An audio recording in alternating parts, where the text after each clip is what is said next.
Earth Overshoot Day, as some of you may know, is the day each year that we here on Earth, we humans, use up enough resources that the Earth is incapable of reproducing it the following year. So basically, if you were to behave in truly a sustainable way on this Earth, the amount you use or destroy around the world would be 1 year's worth.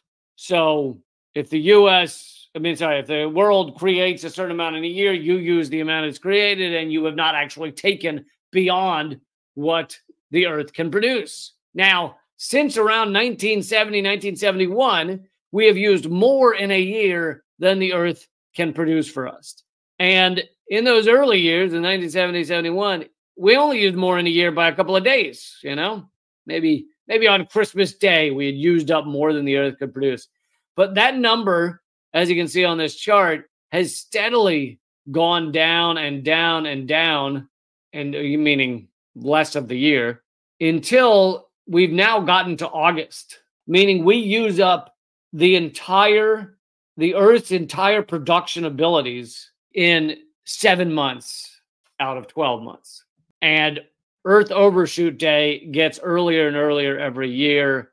It's been around the same for the past like 5-6 years, but some of that is due to COVID, us to use a lot fewer resources. Anyway, this is obviously an important thing to know. It's an important thing for humans to get it back to.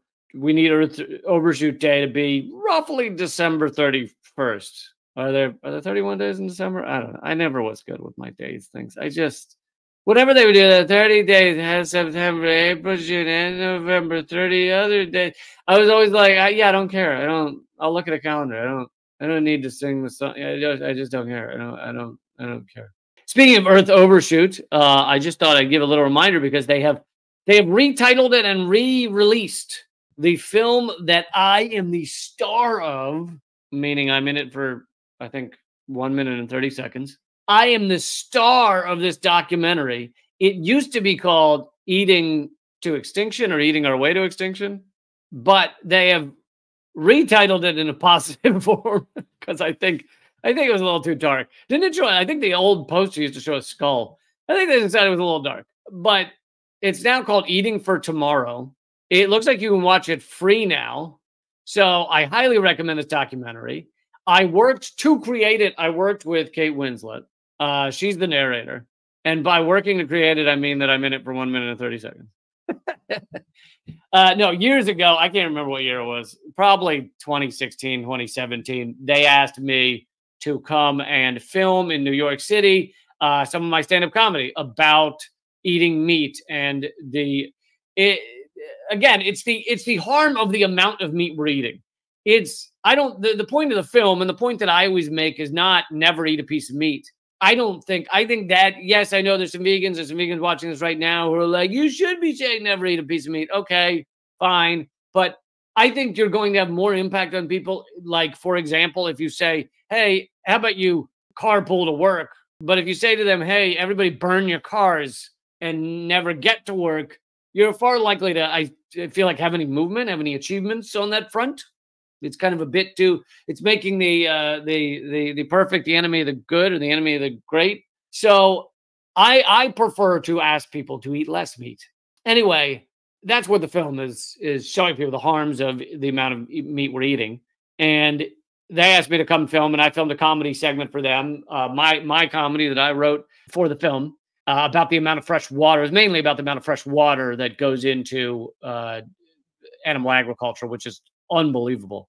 Whenever you hear that there's a drought somewhere, just point the finger at animal agriculture, because pointing it at people taking showers is silly. That's like, a tiny percentage point compared to animal agriculture. Anyway, I performed that bit. So I am in this movie doing my stand-up comedy for, I don't remember whether it's a minute or 2 minutes or something, but I will say little criticism of them.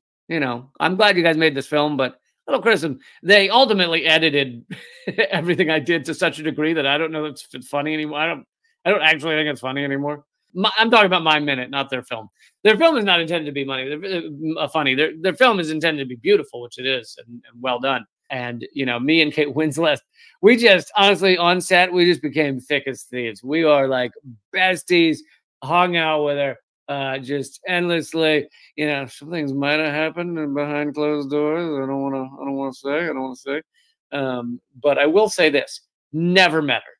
So I've never actually met Kate Winslet. She does do the narration, but if you were to run into her on the street and say, "Hey, I'm a fan of Lee Camp. You worked with him on this film," she would go, "Oh my God, who?"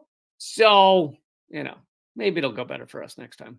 But it's called Eating for Tomorrow. You can watch it free at earth.foodrevolution.org. Earth.foodrevolution.org. And I believe it's free now. It's still free. I mean, if you go to it and it doesn't say free, then I apologize. Okay, but on this same topic, how we're killing the planet, but also giving you some positives, etc. Here's my buddy, Adam McKay. My buddy, meaning I interviewed him on Redacted tonight, and he then got some of the ideas for Don't Look Up for me. I believe he did. I don't know if he did. I did slightly recommend certain aspects of the film, and I recommend that he use Jennifer Lawrence, and then it kind of happened. But I was sad. I actually did not intend for this to be two fake stories of my rising star in Hollywood together like this. But I don't mean the stories are fake. I mean the actual attachment. Okay, way too many tangents. In fact, speaking of tangents, let me tell you about tangents. Here's Adam McKay posting, "It's hard for most people to believe our government and 100-year-old news outlets would possibly downplay or ignore something as apocalyptic as global climate collapse. But I've spoken to many of these people, and I can tell you they have almost no interest or clue. This is our ruling elite." And I'll get to the details again in a second here, but I wanted to make this point. Maybe I have a couple of times. There are no adults in our system. There are people think about climate crisis, they think about environmental damage, and they go, "Oh, someone's got it. Someone's in charge up there. Someone's fixing things." No, no one is fixing things. It is children. It is children and sociopaths. Is all that are up there. So when we think, oh, well, they wouldn't let true climate catastrophe, climate collapse happen because there's someone's handling it. It would be harmful to them and their grandchildren too. And I'm sure they're looking after. No, none of it. They're not there. They're sociopaths. They want money next week, and that's it. End of story. Okay, back to what Adam McKay is saying.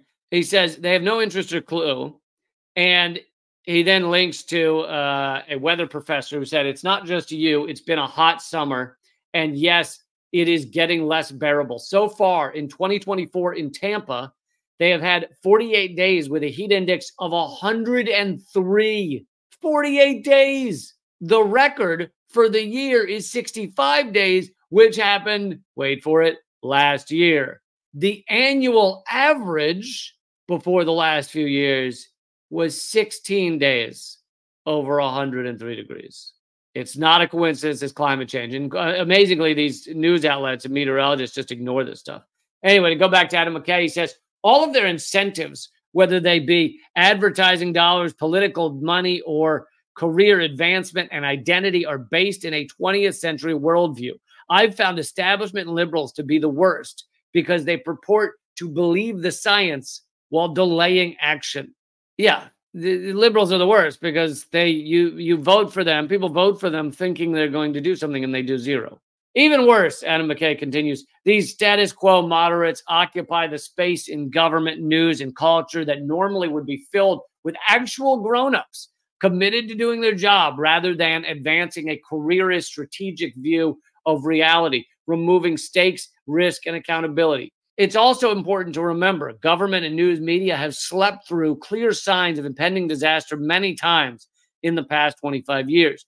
The invasion of Iraq based on glaringly fake intelligence, the housing market collapse, legalizing synthetic heroin, the ongoing genocide in Gaza. Good for you, Adam, for calling it a genocide. Thank you. 500,000 deaths since 9/11 with no single payer health care in the United States. Anyway, his point is just these people ignore anything that's not making them money. And it goes for climate crisis as well. And, you know, Adam McKay on this topic is one of the good guys. One of the good guys actually bringing this to people's attention. And of course, that was the goal of his movie, Don't Look Up. But even that feels like It's one and done, you know, it's a cultural blip, and then they all move on. They're all just still laughing about climate crisis.